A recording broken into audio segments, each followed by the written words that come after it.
അസ്സലാമു അലൈക്കും വറഹ്മത്തുള്ളാഹി തആല വബറകാതുഹു. അൽഹംദുലില്ലാഹ് അസ്സലാത്തു വസ്സലാമു അലാ അഷ്റഫിൽ മുർസലീൻ വഅലാ ആലിഹി വസഹ്ബിഹി അജ്മഈൻ. അമാ ബഅദ്. ആദരവും ബഹുമാനവും നിറഞ്ഞ ഉസ്താദുമാരെ, എനിക്കേറെ പ്രിയപ്പെട്ട എൻ്റെ സുഹൃത്തുക്കളെ, നാം ഈ അസുലഭ മുഹൂർത്തത്തിൽ നിങ്ങൾക്ക് മുമ്പിൽ ആകനായിരിക്കുന്നതിൻ്റെ ഉദ്ദേശം ഒരു കൊച്ചു കഥാപ്രസംഗം അവതരിപ്പിക്കാനാണ്. ഞങ്ങളുടെ കഥയുടെ പേര് കുദിസിന്റെ പതനം, കുദിസിന്റെ ഗർജനം. അതെ, കുദിസിന്റെ പതനം, കുദിസിന്റെ ഗർജനം. തുടങ്ങിടുന്നിതനാഥൻ സ്തുതിയായി തുടിക്കും കൽബകഹംദിൻ മികവായി പറഞ്ഞിടാം നാൻ കുദിസിൻ ചരിതം പിരിശത്തിൽ റഹ്മാനെ. എന്നും പതക്കും കൽബകമുദിക്കും മോഹങ്ങൾ തീർക്കണ സുബ്ഹാനേ. ഖുദ്സ് ഇസ്ലാമിക ചരിത്രത്തിൽ തങ്കളിപികളാൽ ഉല്ലേഖനം ചെയ്ത മണ്ണ്. മുസൽമാന്റെ പ്രതാപവും പ്രൗഢിയും വിളിച്ചോതി നിൽക്കുന്ന ബൈത്തുൽ മുഖദ്ദസ്. മുസൽമാന്റെ രോമാഞ്ചമായ ആ പുണ്യഗേഹം ആരൊക്കെയോ വികൃതമാക്കിയിട്ടുണ്ട്. ആരാണെന്നല്ലേ നമുക്ക് പോയി നോക്കാം. കാഞ്ചന പൊന്നേകദേശം കുദിസിലായി ജ്വലിച്ചിടും കാലമേറെ സാക്ഷിയാൽ മുഖദ്ദസിൻ ചരിതമായി കേപറ്റ മസ്ജിദിൻ പ്രശോഭയേറെ കണ്ടതാ കേയ മുസൽമാന്റെ മണ്ണിൽ ഇന്നതും പ്രകാശമായി. ഇലാഹി സ്നേഹദാസനായ ഉമ്മത്തിന്റെ ജീവന ഹിമാലയ ശോഭയാൽ പതിച്ച കേളിപ്പറ്റ ഗേഹമായി. ഹിജ്റ 493 ശാബാൻ 23 പ്രഭാത സൂര്യൻ പ്രഭ ചൊരിഞ്ഞതേയില്ല. മനുഷ്യ മക്കളുടെ കർണമുടങ്ങൾക്ക് ആനന്ദമേകുന്ന കളകൂജനങ്ങൾ കേട്ടതേയില്ല. ഖുദ്സിന്റെ മിനാരങ്ങൾക്ക് മുകളിലൂടെ പാറിപ്പറക്കുന്ന വെള്ളരിപ്രാക്കളെ കണ്ടതേയില്ല. മുസൽമാന്റെ മനസ്സാരങ്ങളിൽ മാറാത്ത മുറിവ് സമ്മാനിച്ചുകൊണ്ട് കുരിശിയേന്തിയ കവ്വാനികൾ ഖുദ്സിന്റെ അകത്തരങ്ങളിൽ ഇരച്ചു കയറി. സുബ്ഹാനല്ലാഹ്, സുബ്ഹാനല്ലാഹ്, 70,000 മുസ്ലിം പണ്ഡിതന്മാരെയാണ് വധിച്ചു കളഞ്ഞിരിക്കുന്നത്. ഇതൊരിക്കലും സഹിക്കാനാകുന്നതല്ല. ഖുദ്സ് ഒന്ന് തിരിച്ചു പിടിക്കണം. അതിനാർക്ക് കഴിയും? ആരുടെ കൈകരങ്ങളിലായിരിക്കും ആ സ്വപ്ന സാക്ഷാത്കാരം? കാലം ആ വീരപുത്രന് വേണ്ടി കാത്തിരിക്കുകയാണ്. ഭാവനമാമി ഖുദ്സിൽ നിന്നും തേങ്ങി കഥയോതി പാപികളാമി വൈരികളെത്തി മണ്ണിൽ പടയേന്തി ഒത്തിരി അമ്മിയ കണ്ടൊരു നാട് പതരമാറ്റൊളി ദീനിന്മേട് എന്നിത നീറും കനലൊരുപാട്. ഇബ്രാഹിം നബിയുടെ നാട്ടിൽ ദിഗ്രീസ് എന്ന ഗ്രാമം എന്ന് ഹർഷപുളഹിതമാണ്. ഏതോ ഒരു മഹാന്റെ പിറവിക്ക് വേണ്ടി ആ ഗ്രാമത്തിലെ ജനങ്ങൾ കാത്തിരിക്കുകയാണ്. അതെ, അത് മറ്റാരുമല്ലായിരുന്നു ഇസ്ലാമിക ചരിത്രത്തിൽ പ്രകാശഗോപുരം കടക്കെ ശോഭിച്ച മഹാനായ സുൽത്താൻ സലാഹുദ്ദീൻ അയ്യൂബി. മുസൽമാൻ പുരുഷരുടെ കൈകളിൽ നിന്ന് പിടക്കുന്നത് കണ്ടപ്പോൾ ആ മഹാന്റെ മനസ്സ് വല്ലാതെ വേദനിച്ചു. ഖുദ്സ് ഒന്ന് തിരിച്ചു പിടിക്കണമെന്ന് ആ മഹാന്റെ മനസ്സ് മന്ത്രിക്കുകയാണ്. ഖുദ്സിന്റെ വിജയവും മനമിൽ കണ്ട് കുതിരത്തോടയോൻ്റെവർ പോലെ അണഞ്ഞ് സുരലോക സുവർഗത്തിൽ അമൃതം പൂണ്ട് സുൽത്താനായി സലാഹുദ്ദീൻ അയ്യൂബി വന്ന്. ഒരു രക്ഷയൂഷിത വിപ്ലവത്തിലേറെ നല്ലത് ഒരു സമാധാനത്തിന്റെ സന്ധ്യയാണ്. അതിനുവേണ്ടി സുൽത്താൻ സലാഹുദ്ദീൻ അയ്യൂബി കുരിശിനോട് കേണെ അപേക്ഷിച്ചു. പക്ഷേ ക്രൂരതയുടെ പര്യായമായ ജിനോയിഡും നരമോചിത തുല്യരായ മിറോസിനും അതിന് സമ്മതിച്ചില്ല. അവർ യുദ്ധമുറകളുമായി മുന്നോട്ട് വന്നു. അമ്പവൻ ഏകിയ ദീനിൻ വഴിയേ സലാഹുദ്ദീൻ അയ്യൂബിയെ കാണിച്ചേ ക്രൂരമേ ഇസ്ലാമിക ഇസ്സത്ത് ഉയരുന്നേ ഈ നാട് മോചിതയാകുന്നേ. ഇസ്ലാമിക ഇസ്സത്ത് ഉയരുന്നേ ഈ നാട് മോചിതയാകുന്നേ. അതെ, സുൽത്താൻ സലാഹുദ്ദീൻ അയ്യൂബി യുദ്ധം ചെയ്യാൻ തന്നെ തീരുമാനിച്ചു. അങ്ങനെ തൻ്റെ സൈന്യത്തെ സജ്ജനമാക്കി തൻ്റെ കുതിരപ്പുറത്ത് കയറി ആ വഴിയിൽ നിറഞ്ഞ ജനങ്ങളെ ആവേശിതവരാക്കി. ഈമാനിൻ്റെ വേഷത്തോടെ അവർ സുൽത്താൻ സലാഹുദ്ദീൻ അയ്യൂബിയുടെ പിന്നാലെ അണിനിന്നു. ദുബരിയ തടാകത്തിൻ്റെ തീരത്ത് അവർ എല്ലാവരും സംഗമിച്ചു. യുദ്ധക്കളാഹം മുഴങ്ങി പ്രപഞ്ചം കൊണ്ടു. അന്തരീക്ഷം പൊടിപടലങ്ങളാൽ നിബിഡമായി. ഇരട്ടക്കോൽ തോക്കുകളുടെ വെടിയുണ്ടകൾ ചീറിപ്പാനു. ചുകു ചുകു ചുകു ചുകു ചുകു ചുകു ചു പ്രപഞ്ചപ്രകമ്പനം കൊണ്ടു.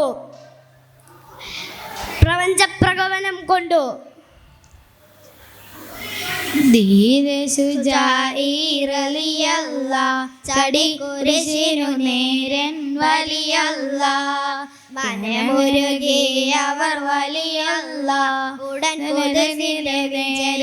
വലിയല്ല മുസ്ലിമിൽ പട കൊതിച്ച് ചോരരം മുസ്ലിമിൽ പട നിലം പതിച്ച് ചാടുന്നു റളിയല്ല വായുന്നു വലിയല്ല ചാടുന്നു റളിയല്ല വായുന്നു റളിയല്ല. ഇല്ല, ഒരു നയാഗര പോലെ എത്തിയ മുസ്ലിം പടയാളികൾ മുമ്പിൽ സ്വർണ്ണ കുരിശുകൾക്ക് പിടിച്ചു നിൽക്കാൻ കഴിയുന്നില്ല. അല്ലാഹു അക്ബർ അല്ലാഹു അക്ബർ അല്ലാഹു അക്ബർ എന്ന തക്ബീരങ്ങൾക്ക് മുമ്പിൽ കുരിശരുടെ ആ കോട്ട തകർന്നു തരിപ്പണമായി. മുന്തിയ വിജയ പതാകയുമേന്തി മുസ്ലിം സൈന്യം മുന്നോട്ട് മത്ത് പിടിച്ചൊരു കുഫ്രൻ സൈന്യം കസ്സാബോടെ മുന്നോട്ട്. ഖുദ്സ് ജയിക്കുന്നേ കുരിശിൻ കോട്ട തകർക്കുന്നേ ശുക്റുകളോതുന്നേ തക്ബീർ ധനികളുയരുന്നേ തക്ബീർ ധനികളുയരുന്നേ തക്ബീർ ധനികളുയരുന്നേ തക്ബീർ ധനികളുയരുന്നേ. പറഞ്ഞുകൊണ്ട് ഞങ്ങളുടെ കൊച്ചു കഥാപ്രസംഗം ഞങ്ങളിവിടെ തിരശീല വീഴുകയാണ്. വാഹുദാൻ അൽഹംദുലില്ലാഹി റബ്ബിൽ ആലമീൻ. അസ്സലാമു അലൈക്കും വറഹ്മത്തുള്ളാഹി തആല വബറകാതുഹു. ഹലോ അസ്സലാമു അലൈക്കും വറഹ്മത്തുള്ളാഹി തആല വബറകാതുഹു. ബിസ്മില്ലാഹ് അൽഹംദുലില്ലാഹ് വസ്സലാത്തു വസ്സലാമു അലാ അഷ്റഫിൽ മുർസലീൻ വഅലാ ആലിഹി വസഹ്ബിഹി അജ്മഈൻ അമ്മാ ബഅദ്. മാന്യ ശ്രോതാക്കളെ, ഒരു കൊച്ചു കഥാപ്രസംഗത്തിന് ഞങ്ങൾ തുടക്കം കുറിക്കട്ടെ. നിങ്ങളുടെ ശ്രദ്ധയെ ചരിത്രം പോലും ഇതിഹാസമെന്ന് പേരിട്ട് വിളിക്കുന്ന നാട്ടിലേക്ക് ഞങ്ങൾ നിങ്ങളെ ക്ഷണിക്കുകയാണ്. അതെ, ഞങ്ങളുടെ കഥയുടെ പേര് പ്രളയത്തിന്റെ ദാഹം. അതെ, പ്രണയത്തിന്റെ ദാഹം. ഹംദും സ്വലാത്തും ചൊല്ലി പീരിശത്താൽ തുടങ്ങുന്നേ അബൂബക്കർ സിദ്ദീഖോരെ കിസ്സയോതുന്നേ ഹുബ്ബിലലിഞ്ഞുള്ള അനുരാഗ ഗീതം പാടുന്നേ റബ്ബ് റഹ്മത്താൽ കൃപയാലെ കബൂലാക്കണേ കബൂലാക്കണേ. എന്തോ ഒരു ശബ്ദം കേൾക്കുന്നുണ്ടല്ലോ. മക്ക മുശ്രിക്കുകൾ കാബ തിരിഞ്ഞ് കാതു കൂർപ്പിച്ചു വച്ചിരിക്കുന്നു. അതെ, നല്ല പരിചയമുള്ള ശബ്ദം. അബൂബക്കർ തങ്ങളുടെ ശബ്ദം. ലാ ഇലാഹ ഇല്ലല്ലാഹ് മുഹമ്മദുർ റസൂലുള്ളാഹ്. മരുഭൂമിയെ മാറ്റല് കൊള്ളിച്ച ആ മഹാമുഴക്കം പ്രതിധ്വനികളായി പ്രകമ്പനിക്കുന്നു. പ്രവാചക പ്രബോധന ചരിത്രത്തിലാദ്യമായാണ് പരിശുദ്ധ ദീനിന്റെ പരിസര്യ പ്രഖ്യാപനം. അത് കേട്ട് മണ്ണും വിണ്ണും പുളകിതമായി. പക്ഷേ ശത്രുക്കൾ ഇതൊട്ടും സഹിച്ചില്ല. അവർ കാട്ടുകടന്നലുകളെ പോലെ കൂട്ടിളകി വന്നു. ഖുത്ബത്ത് ബിൻ റബീഅയായിരുന്നു മുമ്പിലുണ്ടായിരുന്നത്. ക്രൂരനായ എഴുത്തുകാരൻ തൻ്റെ ചെരുപ്പെടുത്ത് കയ്യിൽ പിടിച്ചിട്ടുണ്ടായിരുന്നു. മതയാനയെ പോലെ അവർ ചീറിയടുത്തു. പാവം അബൂബക്കർ തങ്ങൾ അടിയേറ്റ് നിലത്തു വീണു. ബോധം നഷ്ടമായിട്ടുണ്ട്. മൂക്കിൽ നിന്നും ധാരെ ധാരെ ചോര വരുന്നു. സുബ്ഹാനല്ലാഹ് സുബ്ഹാനല്ലാഹ്. അടിയേറ്റ അബൂബക്കർ തങ്ങളുടെ മുഖമായി വികലിതമായിട്ടുണ്ട്. അങ്ങനെ എല്ലാവരും ക്ഷീണിച്ചിരിക്കുകയാണ്. അബൂബക്കർ തങ്ങളുടെ മുഖം നോക്കിക്കൊണ്ട് ഖുത്ബാവിനെ ചവിട്ടി പുറത്താക്കുകയാണ്. അപ്പോഴാണ് ഈ വിവരം അറിഞ്ഞ സിദ്ദീഖിന്റെ കുടുംബം ബനു തൈം അവിടെ എത്തുന്നത്. നീ അട്ടഹസിച്ചോ ഹുജവ, അബൂബക്കറിന് എന്തെങ്കിലും സംഭവിച്ചാൽ നിന്നെ ഈ മണ്ണിൽ ബാക്കി വച്ചേക്കില്ല. രക്തമിൽ കുതിർന്ന സിദ്ദീഖോരവർ ഹൽറത്തിൽ കണ്ടു ഉമ്മുൽ ഹൈറവർ തളർന്നു സവീദത്തിൽ. രക്തമിൽ കുതിർന്ന സിദ്ദീഖോരവർ ഹൽറത്തിൽ കണ്ടു ഉമ്മുൽ ഹൈറവർ തളർന്നു സവീദത്തിൽ. ആറ്റലാം പൂമോനെ ഉത്തുബ കല്ല് വീഴ്ത്തിയല്ലോ, കണ്ടു നിൽക്കാനാകതില്ല ഉമ്മയാണെന്നല്ലോ. സിദ്ദീഖിന്റെ ശരീരം നിശ്ചലമായി ചുവന്നു വരുന്നത് കണ്ട് ഉമ്മു ഖൈർ തരിച്ചു നിന്ന് പോവുകയാണ്. മോനെ, ഇടതൂർന്ന ശബ്ദത്തിൽ നീട്ടി വിളിച്ചു. മണിക്കൂറുകൾ കഴിഞ്ഞു, മാറ്റങ്ങളൊന്നുമില്ല. ദുഃഖം അലതൂർന്ന വീട്. പെട്ടെന്നതാ ഒരാൾ വിളിച്ചു പറഞ്ഞു, സിദ്ദീഖ് അതാ കണ്ണു തുറന്നു നിൽക്കുന്നു. ആകാംക്ഷയോടെ ഉമ്മു ഖൈർ ഓടിപ്പോവുകയാണ്. കുടിക്കാനുള്ള വെള്ളം നീട്ടി. പക്ഷേ സിദ്ദീഖിന്റെ ചുണ്ടുകൾ എന്തൊക്കെയോ മന്ത്രത്തിലായിരുന്നു. ആകാംക്ഷയോടെ ഇരു ചെവികളും അടുത്തേക്കു നീട്ടി. എൻ്റെ ഹബീബ് എവിടെയാണ്? എൻ്റെ ഹബീബിന് എന്തെങ്കിലും സംഭവിച്ചോ? കുടിക്കാനുള്ള വെള്ളം പോലും കണ്ണുക്കാക്കാതെ ആ ചോദ്യം തുടർന്നു കൊണ്ടേയിരുന്നു. ഇല്ല, എനിക്കറിയില്ല മോനെ. ഉമ്മു ജമീലിനോട് ചോദിച്ചു നോക്കൂ. ഉമ്മു ജമീൽ ഓടിപ്പോയി. വിവരമറിഞ്ഞ ഉമ്മു ജമീൽ ആ രംഗം കണ്ട് പൊട്ടി പൊട്ടിക്കരഞ്ഞു. ഇല്ല, ഹബീബിനൊന്നുമില്ല, സുരക്ഷിതനായി ദാറുൽ അർഖബിലുണ്ട്. ഇത് കേട്ട സിദ്ദീഖിന്റെ മറുവാക്കു കേട്ട് മക്ക മണ്ണ് പോലും തരിച്ചു നിന്നു പോവുകയാണ്. എന്താണത്? അരുതുമ്മ പ്രിയം തന്ന നസീബിന്റെ സവീദത്തിൽ അണയും മുമ്പെനിക്കൊരു തുള്ളി നീർ പോലും. എനിക്കുള്ള അതീരറ്റ ദാഹമേൻ ഹബീബോട പ്രിയം തന്ന അവിടത്തോടണഞ്ഞിടുവാൻ.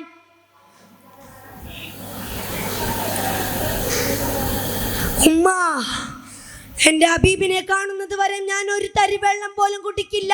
ഇത് കേട്ട ഉമ്മു ഖൈർ അന്താളിച്ചു പോയി. ആ പ്രണയ കൊടുങ്കാറ്റിന് മുമ്പിൽ ഉമ്മു ജമീൽ കണ്ണീരടഞ്ഞു. അങ്ങനെ കുറെ പേർ കുറെ തവണ വെള്ളം കുടിപ്പിക്കാൻ ശ്രമിച്ചുവെങ്കിലും അതൊന്നും നടന്നില്ല.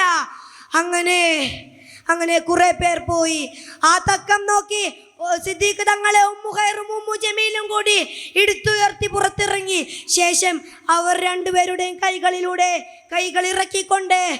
കൈകളിറക്കിക്കൊണ്ട് അബൂബക്കർ തങ്ങൾ വഹിച്ചു നടക്കുകയാണ്. അതാ അർഖബിന്റെ വീടെത്താറായി. പ്രണയത്തിന്റെ തീരകൾ കൂട്ടിമുട്ടുന്നു.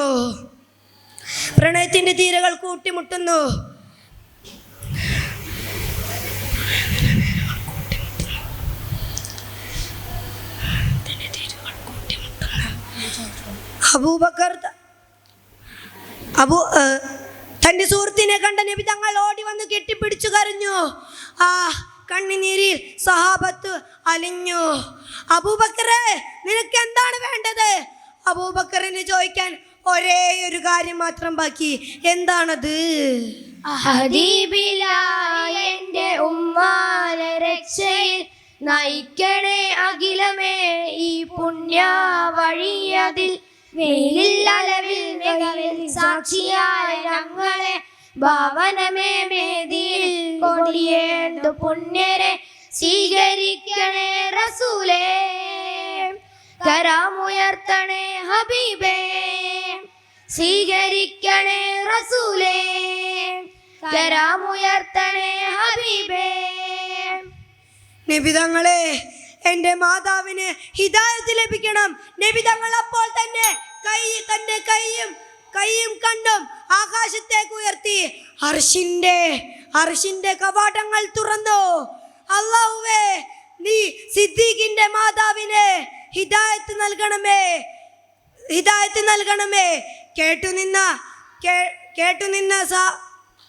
ഹിദായത്ത് നൽകണമേ. ഉടനടി സിദ്ദീഖിന്റെ മാതാവിന്റെ ചുണ്ടുകൾ ഉറക്കെ വിളിച്ചു പറഞ്ഞു, അഷ്ഹദു അല്ലാ ഇലാഹ ഇല്ലല്ലാഹ് അഷ്ഹദു അന്ന മുഹമ്മദർ റസൂലുള്ളാഹ്. കേട്ടുനിന്നവർ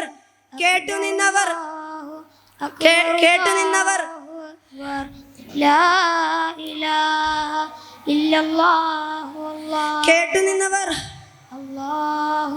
അക്ബർ. കേട്ടുനിന്നവർ ആശ്ചര്യം അവർക്ക് സഹിക്കാൻ കഴിഞ്ഞില്ല. അബൂബക്കർ തങ്ങളുടെ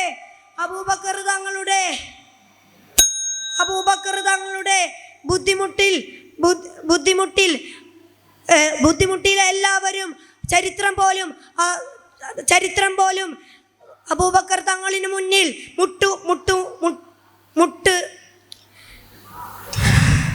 മുട്ടുകുത്തി. നിറുത്തട്ടെ സലാമോദി സ്തുതി മുഴുവൻ നിനക്കല്ലാ. പൊറുത്തിടണേ പിഴവുകൾ ഗഫൂറായ പെരിയോനെ. സലാമുല്ലാഹ് സലാമുല്ലാഹ് അലാ ത്വാഹ റസൂലില്ലാഹ്. സലാത്തുല്ലാഹ് സലാമുല്ലാഹ് അലാ യാസീൻ ഹബീബില്ലാഹ്. ഇത്രയും പറഞ്ഞുകൊണ്ട് ഞാൻ ഞങ്ങളുടെ കുഞ്ഞു പ്രസംഗം നിർത്തുകയാണ്. വാഖിറു ദഅവാനാ അൽഹംദുലില്ലാഹി റബ്ബിൽ ആലമീൻ. അസ്സലാമു അലൈക്കും വറഹ്മത്തുള്ളാഹി തആല വബറകാതുഹു. അസ്സലാമു അലൈക്കും വറഹ്മത്തുള്ളാഹി തആല വബറകാതുഹു. ബിസ്മില്ലാഹ് അൽഹംദുലില്ലാഹ് അസ്സലാത്തു വസ്സലാമു അലാ അഷ്റഫിൽ മുർസലീൻ വഅലാ ആലിഹി വസഹബിഹി അജ്മഈൻ. അമ്മാ ബഅദ്. ബഹുമാനാദരം നിറഞ്ഞ ഉസ്താദുമാരെ, സ്നേഹനിധികളായ വിദ്യാർത്ഥി സുഹൃത്തുക്കളെ, ഞങ്ങൾ നിങ്ങൾക്ക് മുമ്പിൽ ഒരു കൊച്ചു കഥയുടെ ചിപ്പ് തുറക്കാൻ വേണ്ടി പോവുകയാണ്. ഞങ്ങളുടെ കഥയുടെ പേര് വള്ളിക്കുടിലിലെ രാജകുമാരി. അതെ, വള്ളിക്കുടിലിലെ രാജകുമാരി. ബിസ്മിയും ഹംദും ഓദിദാ സല്ലി സലാത്ത് മുരത്തിദാ. ചരിത കിസ്സ നിരത്തിദാ കഥന കഥകൾ തുടങ്ങിതാ. കണ്ണെത്താ ദൂരം വിശാലമായ അറേബ്യൻ മരുഭൂമി, ബൽക്ക എന്തുകൊണ്ടും മനോഹരമായ രാജ്യം. മൻസൂർ അലിഖാൻ ബാദുഷിയനടുത്ത രാജാവ്. സത്യസന്ധനും നീതിമാനുമായ ആ രാജാവിന് ലഭിച്ചതോ എല്ലായ്പ്പോഴും അള്ളാഹുവിനെ ആരാധനയിൽ മുഴുകുന്ന ജനങ്ങളും. ഇത്രയൊക്കെ സന്തോഷം കളിയാടിയിട്ടും രാജാവിനെന്നും ദുഃഖം മാത്രം. കല്യാണം കഴിഞ്ഞ് വർഷങ്ങളായി അള്ളാഹുവിനോട് ദുആ ചെയ്യുന്നുണ്ടെങ്കിലും തനിക്കൊരു കുഞ്ഞിക്കാൽ കാണാനുള്ള ഭാഗ്യം അദ്ദേഹത്തിന് ലഭിച്ചില്ല. വർഷങ്ങൾ കടന്നുപോയി. അദ്ദേഹത്തിന് ഒരു കുഞ്ഞ് ലഭിച്ചു, സുന്ദരിയായ ഒരു പെൺകുഞ്ഞ്. അദ്ദേഹം അവൾക്ക് പേര് വിളിച്ചു സഫിയ. അതിലന്നൊരു രാത്രിയിൽ അവിടത്ത് അരമനയിലൊരാമ്പൽ പൂമുത്ത്. ആ സുലഭിത നിർവൃതിയിൽ രാജന്റെ മനസ്സിലെ കുഴലൂത്ത്. എന്തൊരാവേശം എന്തൊരാഹ്ലാദം പൊന്നാരമോളുടെ ജന്മദിനം. എന്തൊരാവേശം എന്തൊരാഹ്ലാദം പൊന്നാരമോളുടെ ജന്മദിനം. വർഷങ്ങൾ കടന്നുപോയി. അവൾക്ക് 16 വയസ്സായി. ഇന്നേ വരെ ഒരു അന്യപുരുഷനെ കാണാത്ത പരിശുദ്ധിയാണവൾ. ഒരു ദിവസം അവൾ തന്റെ നാട്ടിലെ കുളത്തിലേക്ക് കുളിക്കാൻ പോകുമ്പോൾ ഒരു ഫക്കീർ അവളെ കാണാനിടയായി. അത് മറ്റാരുമായിരുന്നില്ല, സുന്ദരനും സുമുഖനും ആരോഗ്യകാത്തനുമായ അദ്ദുമായിരുന്നു അത്. അദ്ദേഹത്തിന് നേരാഗ്രഹം മറ്റൊന്നുമായിരുന്നില്ല, രാജകുമാരി സോഫിയെ വിവാഹം ചെയ്യണം. അദ്ദേഹം രാജാവിന്റെ കൊട്ടാരത്തിൽ പോയിക്കൊണ്ട് രാജാവിനോട് കാര്യം പറയുകയാണ്. അത് കേട്ട രാജാവ് പറയുകയാണ്, ഞാൻ എൻ്റെ മകളെ എനിക്ക് വിവാഹം ചെയ്തു തരാം, പക്ഷേ അതിന്റെ പകരമായി ഒരു പിടിമുത്ത് മഹറായി നൽകണം. അത് കേട്ട ദുർലാവു അമ്പരന്ന് പോവുകയാണ്. അപ്പോൾ രാജാവ് പറഞ്ഞു, പേടിക്കണ്ട, 1 മാസം സമയം എനിക്ക് ഞാൻ തരാം. 1 മാസം സമയം ഉണ്ടായിട്ടും ഒട്ടും സമയം കളയാതെ അദ്ദേഹം കടൽ തീരത്തേക്ക് ഓടിക്കൊണ്ട് ഒരു മുടിമുത്ത് അന്വേഷിക്കുകയാണ്. അങ്ങനെ മുത്ത് അന്വേഷിച്ച് അദ്ദേഹം അവശനായിക്കൊണ്ട് ഇസ്ലാമിന്റെ അടുക്കൽ പോയിക്കൊണ്ട് ഒരു പിടിമുത്ത് കൈക്കലാക്കിക്കൊണ്ട് രാജാവിന്റെ കൊട്ടാരത്തിലേക്ക് പോവുകയാണ്. അവിടെ കാഴ്ച കണ്ട് അദ്ദേഹം അമ്പരന്ന് പോവുകയാണ്. എന്താണത്? മാനത്തൊരു പന്തലുയർത്തി നീലരാവ്, മംഗല്യ പെണ്ണായെത്തി പൂനിലാവ്. മട്ടുത്തൊലി വസലാം ഇട്ടെത്തിയ പൂമോള്, മട്ടുത്തൊലി വസലാം ഇട്ടെത്തിയ പൂമോള്. മധുരത്തെ നീ തിരി നൽകണ എത്തും മാരനൊരു തരുന്നാള്. പൂക്കൾ കൊണ്ട് നിറയിച്ച പന്തലുകൾ. അതെ, തന്റെ സ്വപ്നസുന്ദരിയായ സോഫിയുടെ വിവാഹം നടക്കാൻ പോകുന്നു. അദ്ദേഹം രാജാവിനെ വിളിച്ചെത്തിക്കൊണ്ട് പറയുകയാണ്, നിങ്ങൾ ചതിയനാണ്, നിങ്ങൾ വഞ്ചകനാണ്, വാക്ക് പാലിക്കാത്തവനാണ്. ഇത് കേട്ടപ്പോൾ രാജാവിന് ഒന്നും തന്നെ മനസ്സിലായില്ല. അങ്ങനെ അദ്ദേഹം പ്രജകൾക്കായി കൊണ്ട് കാര്യങ്ങൾ വിവരിച്ചു കൊടുക്കുകയാണ്. അപ്പോഴാണ് രാജാവിന് കാര്യം മനസ്സിലാക്കുന്നത്. അങ്ങനെ രാജാവിന് ഒരു പിടിമുത്ത് കൈമാറുകയാണ്. അങ്ങനെ ആ രാജകുമാരൻ ആ കല്യാണത്തിൽ നിന്നും പിന്മാറുകയാണ്. അങ്ങനെ സോഫിയയുടെയും അദ്ഹംറുല്ലാഹിയുടെയും കല്യാണം അതിഗംഭീരമായി നടക്കാനിരിക്കുകയാണ്. പക്ഷേ അപ്പോഴാണ് രാജാവിന് പറയുന്നത്, തന്റെ മകൾ സോഫിയ പാമ്പ് കടിയേറ്റ് മരണപ്പെട്ടിരിക്കുന്നു. കല്യാണ വീട് മരണ വീടായി മാറുകയാണ്. ആ രാജകുമാരൻ സോഫിയെ പള്ളിക്കാട്ടിലേക്ക് അനയിക്കുകയാണ്.